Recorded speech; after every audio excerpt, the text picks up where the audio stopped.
Let's bring in NewsNation political contributor Denise Gitsham. Denise, welcome back. So great to speak to you. Thanks so much, Nicole. Great to see you. All right, so we have this news, kind of expecting RFK to, likely announce Nichole Shanahan as his running mate. Just talk about why he is doing this, particularly when there's polls showing that nearly 60% of his supporters are women. Does that make this a pretty obvious choice? Well, the context in which RFK is even running is that 50% of Americans, a record number, are considering themselves politically independent. 60% don't want a Biden-Trump rematch, and 70% wish they had a third-party option on the ballot.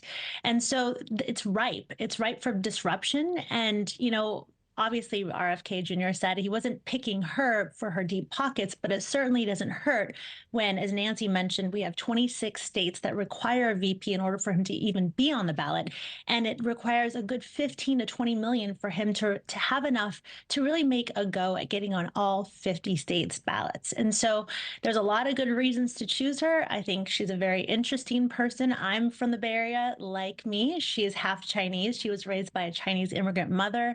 I'm literally from the Bay Area. I was born and raised. I had my high school prom just half a mile from the Kaiser Center where this announcement is happening today at the Oakland Scottish Rite on Lake Merritt.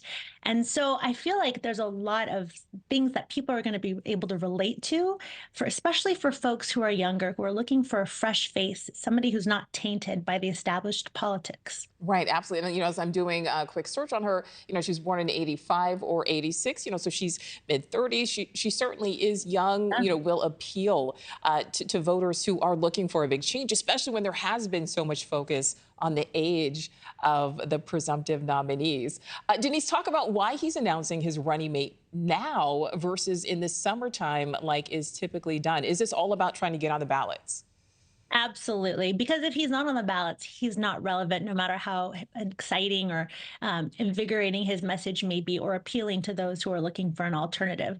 And so, like Nancy mentioned, there's a race, there's a significance to this timing of today's announcement. And there's a race to make sure that he's able to even be competitive.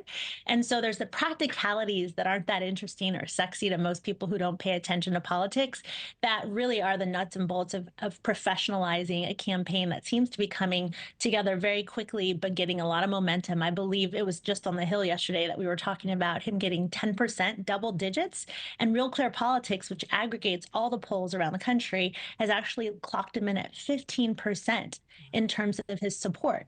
So this is important that he capitalizes on it and makes something of it, which requires him to have a VP to declare, and that's going to become official today. So do you think by making this declaration, obviously, every candidate, he's no exception, wants to be on all of the ballots, in all of the states in D.C. Is he on track to making that happen, do you think? I think so. I mean, anything can happen.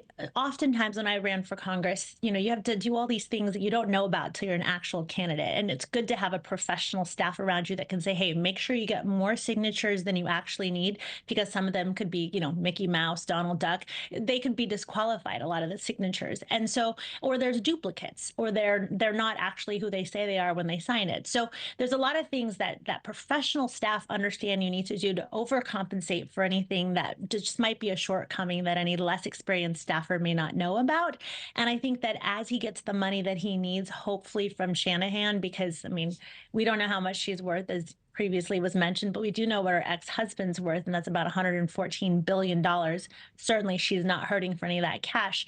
And so I think that with that money, they're going to be able to professionalize quickly and do whatever it takes to get the signatures they need to qualify on the ballots they must in order to run. All right. Yeah, we will certainly see what happens and who he actually ends up announcing. All right. NewsNation political contributor Denise Gitsham, thank you so much.